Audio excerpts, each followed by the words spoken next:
Hello everyone. So today we will study the standard form 2 of first order nonlinear partial differential equation. In the previous lecture we studied standard form 1 f of p, q equal to 0 વાળું form આપણે study કર્યું હતું previous lecture માં standard form 1. And now in today's lecture we will study standard form 2 where f of z, p, q equal to 0. એટલે કે તમને question માં ગયા વખતે ફોર્મ 1 માં p અને q ના વેરિયેબલ્સ આપેલા હતા એમ સ્ટાન્ડર્ડ ફોર્મ 2 ની અંદર તમને z, p અને q ત્રણ વેરિયેબલ્સ જ્યારે આપેલા હોય ત્યારે તમને ખ્યાલ આવે કે સ્ટાન્ડર્ડ ફોર્મ 2 યુઝ કરવાનો છે. Okay, so today we will study standard form 2 of first order non linear partial differential equations. આપણે એના એક્ઝામ્પલ્સ કરશું. Okay, so example 1 of standard form 2, that is for the function z, p, q equal to 0. Okay, so you can see in the example ની અંદર z, p અને q ત્રણ variables આપેલા છે. જ્યારે આપણે ગયા વખતે સ્ટાન્ડર્ડ ફોર્મ 1 કર્યું ત્યારે p અને q વેરિયેબલ્સ જ આપેલા હોતા હતા. આમાં p, q અને z ત્રણેય આપેલા છે તો આપણને ખ્યાલ આવે કે આમાં આપણે સ્ટાન્ડર્ડ ફોર્મ 2 યુઝ કરવાનું છે. Okay, so here we will use the standard form 2 in this example કેમ કે આપણને ફંક્શન z, p અને q ત્રણેયનું આપેલું છે. So in this questions, આવા questions જ્યારે હોય તો ત્યારે your first step will be you have to put q equal to ap,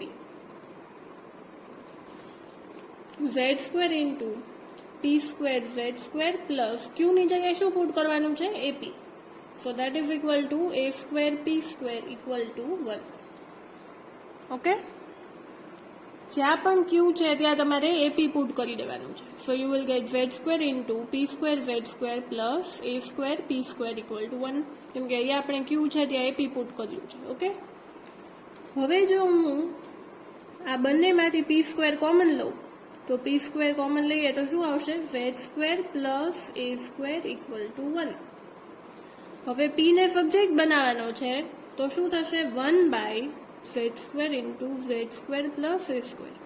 p ને સબ્જેક્ટ બનાવવો છે તો આ બંને ટર્મ્સ છે એને ડિનોમિનેટરમાં મોકલી દઉં તો મને p સ્ક્વેર મળી જશે.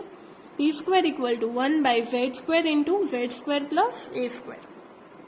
ઓકે, સો p સ્ક્વેર નહીં પણ મારે p જોઈએ છે તો ફાઇનલી p શું મળશે?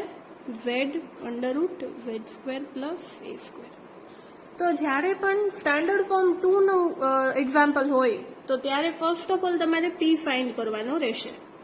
Okay, your step 1 will B find p.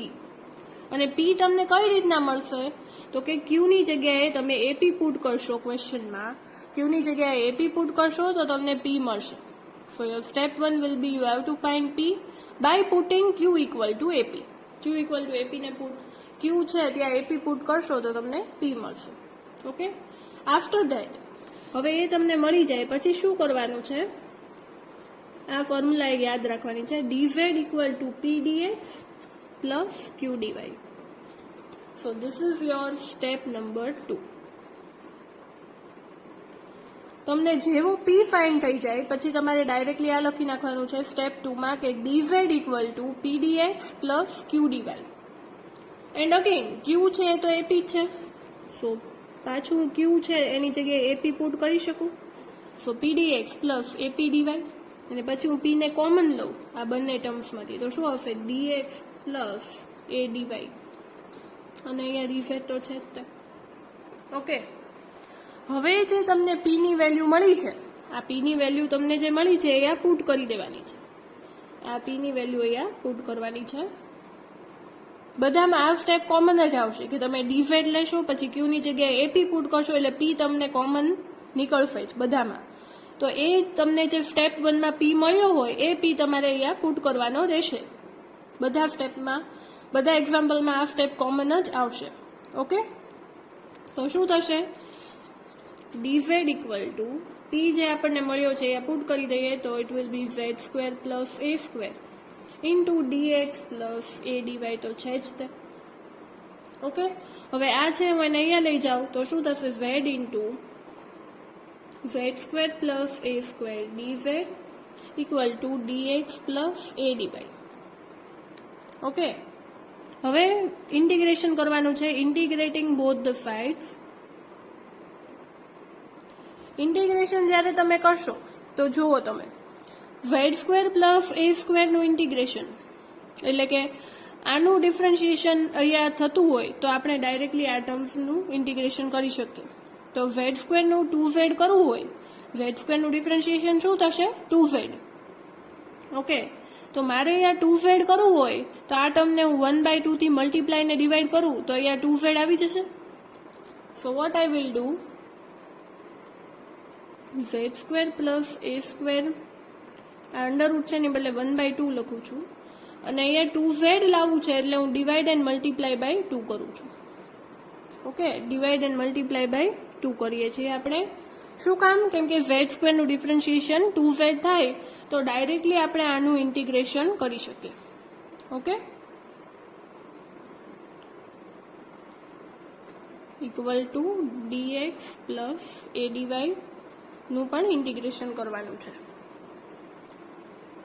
હવે આનું ડિફરન્શિએશન આ થાય છે આ ટર્મ, સો આ ટર્મને આપણે કન્સિડર નહીં કરીએ, ખાલી આનું ઇન્ટિગ્રેશન થશે. So it will be z² plus a² raise to 3/2 by 3/2 into 1/2. Okay, આ જે ટર્મ છે એનું ડાયરેક્ટલી ઇન્ટિગ્રેશન શું થશે? આ થશે, અને 1/2 જે છે એ આમનામ રહેશે. That is equal two dx નું શું થશે? x પ્લસ a dy નું શું થશે? ay.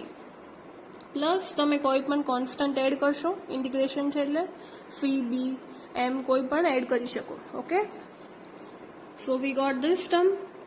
હવે આ 3/2 ને હું 2 ને ઉપર લઈ જાઉં તો શું આવશે? 1/3 z² plus a² raise to 3/2 that is equal to x plus ay plus c. Okay, and હવે આ 3 ને હું અહીંયા લઈ જાઉં તો શું મળશે મને?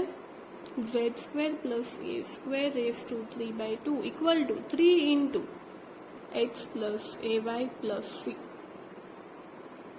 ઓકે, અને આ જે 3/2 છે, આ 1/2 છે, હું આ સાઈડ મોકલી દઉં તો શું આવશે? z² plus a² raise whole cube equal to 3x plus ay plus c નો હોલ સ્ક્વેર થઈ જશે. ઓકે, આ 1/2 છે અને હું આ સાઈડ મોકલું તો શું થઈ જશે? એનો હોલ સ્ક્વેર થાય.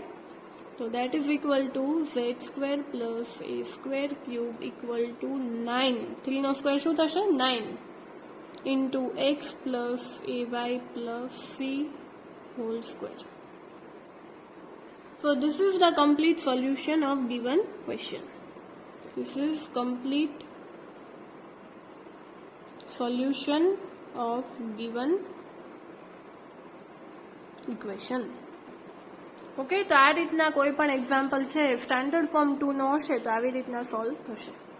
ઓકે, તો પહેલા તમારે જોવાનું છે z, p અને q વાળી ટર્મ્સ છે, ઇટ મીન્સ કે સ્ટાન્ડર્ડ ફોર્મ 2 નો એક્ઝામ્પલ છે.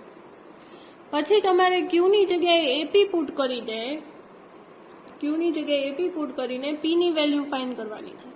p ની વેલ્યુ ફાઇન્ડ થઈ જાય પછી તમારે સ્ટેપ 2 માં આ ઇક્વેશન યાદ રાખવાનું છે, dz equal to pdx plus q dy. અને એમાં પણ q ની જગ્યાએ ap પુટ કરી દેશો એટલે p કોમન નીકળશે, અને એ p કોમન નીકળ્યો ત્યાં તમારે આ જે p તમે ફાઇન્ડ કર્યો છે એ પુટ કરી દેવાનો. એ પુટ કરી દો પછી બંને સાઈડ ઇન્ટિગ્રેશન કરશો એટલે તમને ફાઇનલી આવી ટર્મ મળશે. And that is the complete solution of any given equation. Okay, so you have to remember this 2 steps. આ બે સ્ટેપ્સ છે એ મેઇન સ્ટેપ્સ છે એના. આ બે સ્ટેપ યાદ હશે તો તમે ઇઝીલી પછી આગળ ઇન્ટિગ્રેશન કરી શકશો. So let us see another example, that is example number 2.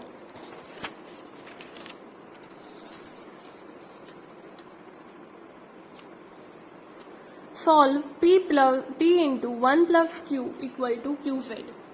Okay, તો હવે પાછું અમે જુઓ તમે p, q અને z ત્રણ વેરિયેબલ્સ ક્યાં ક્યાં છે? p, q અને z. એટલે કે it is the form 2, standard form 2 નો એક્ઝામ્પલ છે. સ્ટાન્ડર્ડ ફોર્મ 2 નું એક્ઝામ્પલ હોય તો હંમેશા તમારું સ્ટેપ 1 ક્યુ હશે કે આપણે p ફાઇન્ડ કરશું, અને p ફાઇન્ડ કરવા માટે આપણે q ની જગ્યાએ ap પુટ કરશું જે ઇક્વેશન આપેલું હશે એની અંદર.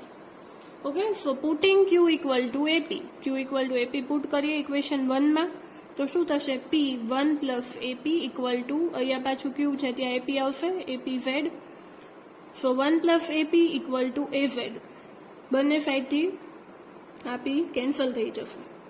સો a p will be a z minus 1, પણ આપણે પી જોઈએ છે, તો પી શું આવશે? A z minus 1 by a, and that is equal to, આ બંને કેન્સલ થઈ જાય, so that is equal to z minus 1 by a. તો પી ની વેલ્યુ આપણને મળી ગઈ, તો આ આપનો સ્ટેપ 1 થયો. Okay, now your next step will be, you have to remember this formula, that is dz equal to pdx plus qdy.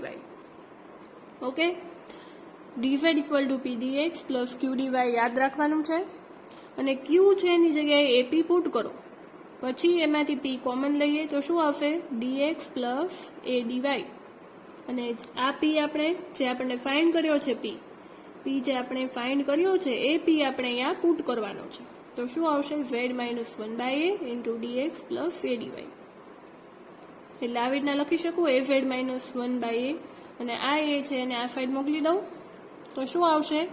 A d z by a z minus 1, અને આ બાજુ આવશે ડીએક્સ પ્લસ એ ડીવાય. હવે બંને side integration કરીએ તો આમાં જો સિમ્પલ ઇન્ટિગ્રેશન થઈ જાય છે. એ ઝેડ માઇનસ 1 નું ઇન્ટિગ્રેશન છે, એ ઝેડ માઇનસ 1 નું ડિફરન્શિએશન એ થાય છે, તો આનું ડિફરન્શિએશન અહીંયા થાય છે. તો ડાયરેક્ટલી તમારે log ઓફ આ ટર્મ લખવાની. આ ફોર્મ્યુલા તમને હંમેશા ખબર હોવી જોઈએ કે જ્યારે પણ કોઈ પણ ફંક્શન આપેલું છે અને એનું ડેરિવેશન અહીંયા ઉપર થતું હોય તો એની ફોર્મ્યુલા શું થાય? log f of x. Okay, આ કોઈ પણ ફંક્શન છે એનું ડેરિવેશન ઉપર થતું હોય તો log કરીને નીચેનું જે ફંક્શન છે એ લખી નાખવાનું. તો જો આનું ડિફરન્શિએશન એ ઝેડ માઇનસ 1 નું એ છે ઉપર થાય છે, તો ડાયરેક્ટલી log ઓફ નીચેનું ફંક્શન છે લખી નાખવાનું, તો શું થાય? log એ ઝેડ માઇનસ 1. dx નું x થશે, એ dy નું ay થશે, પ્લસ એની કોન્સ્ટન્ટ c રાખીએ કે b રાખીએ, કોઈ પણ રાખી શકીએ, which gives the complete solution of the equation. So finally you got the complete solution of the equation. Okay, તો સ્ટાન્ડર્ડ ફોર્મ 2 માં તમારે ખાલી બે જ સ્ટેપ યાદ રાખવાના છે. q ઇક્વલ ટુ એપી કરીને p ફાઇન્ડ કરવાનો, અને p ફાઇન્ડ થઈ જાય પછી એને આ ફોર્મ્યુલામાં પુટ કરીને ઇન્ટિગ્રેશન કરવાનું છે, એટલે તમને એનું કમ્પ્લીટ સોલ્યુશન મળી જશે. Now I have given 3 examples of standard form 2 for practising. Standard form 2 ના 3 એક્ઝામ્પલ્સ મેં આપ્યા છે. Okay, you have to do at your home. P square equal to Q z છે, P Q equal to 4z છે, અને P into z plus P plus Q છે. આ બધા જુઓ પી ક્યુ ઝેડ, એટલે કે આ બધા એક્ઝામ્પલ કેવા છે? સ્ટાન્ડર્ડ ફોર્મ 2 ના છે. ઓકે, અને આન્સર્સ પણ મેં બ્રેકેટમાં લખેલા છે, so that you can verify whether you got the correct answer or not. So do practice these examples. Thank you everyone. I hope you all liked my video lecture and understood standard form 2. Thank you.